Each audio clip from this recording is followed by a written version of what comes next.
Welcome to MooMooMath and Science. In this video, let's go over how to simplify square root 1875, which occurs frequently in Algebra 1 and 2.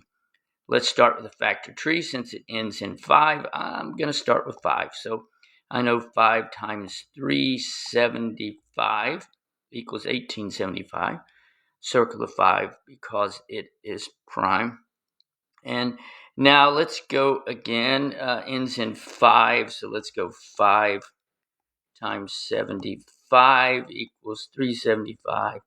And then I know 3 times 25 equals 75.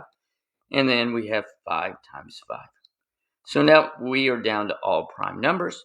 Now just place all these prime numbers under a square root sign. And so we have a 5, 2 more 5s, and we have the lone 3. So now since it's a square root, we can pull out pairs. So there's a 5, and here's another 5, and the 3 is left underneath. 5 times 5 is 25, so there we go. 1,875 simplified as 25 square root 3.